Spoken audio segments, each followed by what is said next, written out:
টাকা ছাড়া ঠান্ডা পানি, কলের ঠান্ডা পানি টাকা ছাড়া। সন্তান হারানোর শোক মানুষকে ভেঙে চুরমার করে দেয়, কিন্তু সেই অসীম কষ্টকে বুকে চেপে শোককে মানব সেবার শক্তিতে রূপ দিয়েছেন রাজবাড়ির কালুখালীর মনু শেখ। নিজের বুক ফাটা আর্তনাদকে আড়াল করে টানা ৬ বছর ধরে ট্রেনের তৃষ্ণার্ত যাত্রীদের বিনামূল্যে পানি পান করিয়ে চলেছেন এই বাবা। ২০১৮ সালে তার ৯ বছরের সন্তান সবুজ শেখ ব্লাড ক্যান্সারে আক্রান্ত হয়। চিকিৎসার জন্য নিয়মিত ট্রেনে করে রাজশাহী মেডিকেলে যাতায়াত করতে হতো তাদের। টাকার অভাবে অনেক সময় অসুস্থ সন্তানকে ১ বোতল পানি কিনে দেওয়ার সামর্থ্য থাকতো না এই দরিদ্র বাবার। ২০২০ সালে সব লড়াইয়ের অবসান ঘটিয়ে মারা যায় ছোট্ট সবুজ। সেই থেকেই মনু শেখের প্রতিজ্ঞা, টাকার অভাবে ট্রেনের কোনো যাত্রী যেন আর পানির তৃষ্ণায় কষ্ট না পান। আমার ছেলে ছিল হলো অসুস্থ রোগী, ব্লাড ক্যান্সার। আমি প্রতি সপ্তাহে রাজশাহী নিয়ে যেতাম। রাজশাহীতে আসার পথে চিকিৎসাধীন করে আসার পথে এমন পরিস্থিতি থাকতো না যে আমি ছেলের ট্রেনের ভিতরে ১ বোতল পানি কিনে খাওয়াবো, এই পরিস্থিতিটা আমার ছিল না। তাই আরে হাহাকার করতো মানুষ, আমিও হাহাকার করতাম, কিছু করার ছিল না। তারপরে তো আমি উদ্যোগ নিয়েছি যে আমি তো স্টেশনের পাশে চটপটি ফুচকা বেশি।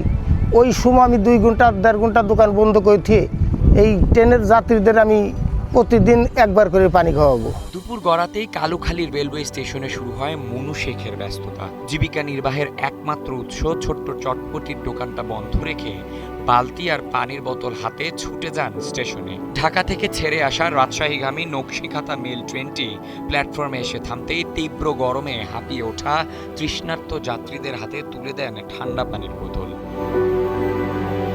প্রতিদিন এই কাজের জন্য ২ ঘন্টা দোকান বন্ধ রাখায় আর্থিক ক্ষতি হলেও মনু শেখের এই নিঃস্বার্থ সেবা আলোড়িত করেছে সবাইকে।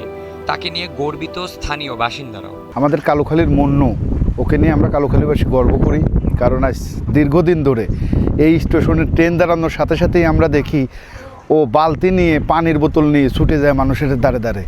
আমি যতদূর জানি যে ওর ছেলেটা ক্যান্সারের রুগী ছিল, পানি খাওয়াইতে পারছিল না, তারপর থেকেই ও এই গরমের দিনে মানুষের পিপাসা মেটানোর জন্য ট্রেন এসে যখনই দাঁড়ায় ওই স্টেশনেই থাকে, ছোটো একটা কর্ম করে, চটপটির ব্যবসা করে। ট্রেন দাঁড়ানোর সাথে সাথেই পানির বোতল নিয়ে মানুষের দ্বার টু দ্বার ছুটে যায় এবং গরমের ভিতরে প্রত্যেকটা মানুষের কাছে ফ্রিতে ও পানি খাওয়ায়। তো ও যেন ওর এই ধারাটা অব্যাহত থাকে, ইভেন ও যেন এরকম করে মানুষের পাশে সারা জীবন, বাকি জীবনভর মানুষের খেদমত করে যেতে পারে, সেই কামনাই করি। শোককে শক্তি বানিয়ে অন্যের উপকারে বিলিয়ে দিয়ে মানবতার এক অনন্য দৃষ্টান্ত স্থাপন করেছেন মনু শেখ। তার এই নিঃস্বার্থ ভালোবাসা মনে করিয়ে দেয় পৃথিবীতে এখনো মানুষ মানুষের জন্য। ডেস্ক রিপোর্ট, সময়ের আলো।